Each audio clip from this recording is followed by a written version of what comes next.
السلام عليكم ورحمة الله وبركاته. أهلا بكم حبايب قلبي في حلقة جديدة من ما بين الشوطين. في لعيبة كده لما بتمشي الجماهير بتزعل عليها جدا، والنادي بيقف لها إجلال واحترام وتقدير. طبعا بنتكلم عن علي معلول. مش مجرد لاعب، دي حكاية بطل، حكاية أسطورة، قائد، ظاهرة ما بتتكررش. قبل ما تبدأ الحلقة انزل اعمل لايك وسبسكرايب للقناة، وما تنساش تفعل الجرس عشان يوصلك كل جديد. معاكم محمد فريد وده ما بين الشوطين. بسم الله، يلا نبدأ.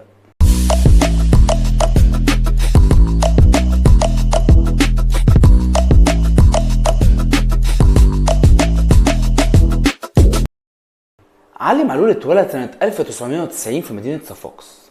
نشأ في بيئة كروية شرسة، دي طبعا اللي بنت عنده القوة والعقل. انضم لنادي الصفاقسي وهو صغير وبدأ يصعد بسرعة جدا. ما كانش مجرد ناشئ موهوب، كان عليه يتكتم من هو عنده 16 سنة. في موسم 2015-2016 قدر يسجل اسمه في كتاب التاريخ، وقدر يبقى هداف الدوري التونسي وهو اصلا ظهير ايسر، ودي طبعا اول مرة تحصل. نادي الرياضي الصفاقسي يبدا بقوه، الكل في الكل. النادي الرياضي الصفاقسي معلول بلى عليه وبلى معلول، حل من الحلول. هداف النادي جزاء السبق هذا الموسم، والكرة والترابلسي وينجح علي معلول. هدف اول للنادي الرياضي الصفاقسي، 20 دقيقة لعب، 1-0. هدف 14 القلعي معلول، والهدف الاول للنادي الصفاقسي. علي معلول يفتتح النتيجة والهدف عدد 15. علي معلول انضم للاهلي في صيف 2016. بدايته كانت صعبة جدا مع الاهلي، خسر السوبر قدام الزمالك وكان عليه هجوم شديد جدا. الناس طلعت قالت هو ده اللاعب اللي هيفرق، بس هو ما ردش بكلام، رد بمستوى. مع الوقت اتحول للورقة الأهم في الجبهة الشمال، وأصبح لاعب لا غنى عنه في التشكيل. علي معلول شارك مع الأهلي في 292 مباراة، سجل خلالهم 53 هدف وصنع 85 هدف، يعني ساهم في 138 هدف وهو باك شمال. يعني يعتبر أكتر ظهير أيسر مساهمة بالأهداف في تاريخ النادي الأهلي. ده مش ظهير يا جماعة، ده مهاجم متخفف في الجبهة الشمال. وادي جرالدو بيعدي ويفوت في اللقطات النادرة، وكرة معدية وتسديدة، جول جول جول جول جول جول عالمي، جول عالمي من علي معلول. علي معلول على حدود منطقة الجزاء أحمد فتحي، وليد سليمان يخلصها على حدود المنطقة وتسديدة من معلول، جول جول جول. وكأن وعرضية حلوة، استلام روعة، هوب اللمسة خطيرة، والهدف جول.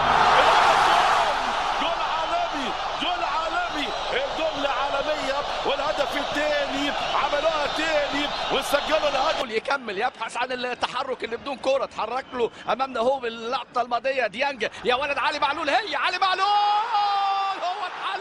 علي يا علي، علي يا علي، دلع يا علي، يا ولد يا ولد يا ولد على عجايب. قدم من فولاذ على طول، وليد سليمان بيعمل تسديدة، وادي المتابعة، جول جول جول جول جول جول جول جول. هدف أول، هدف أول من علولو.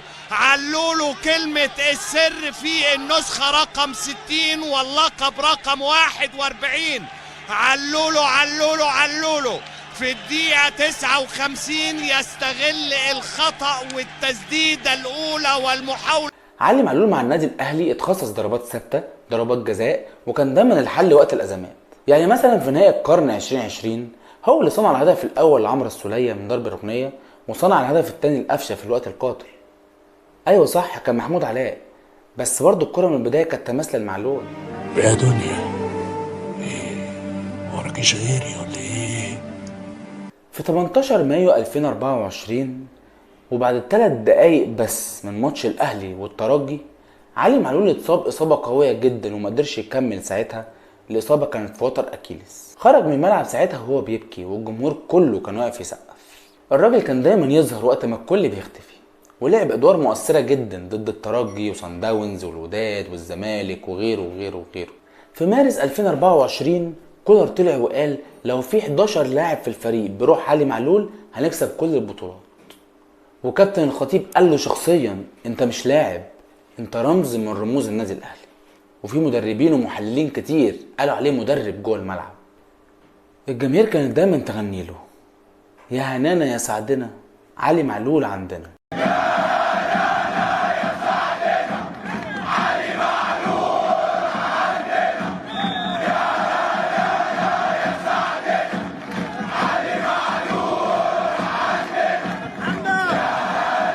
عمل حالة حب نادرة جدا بينه وبين جمهور الأهلي وحتى جمهور مصر عموما، ما كانش فيه خلاف عليه، ملوش أي عدو في أي فريق.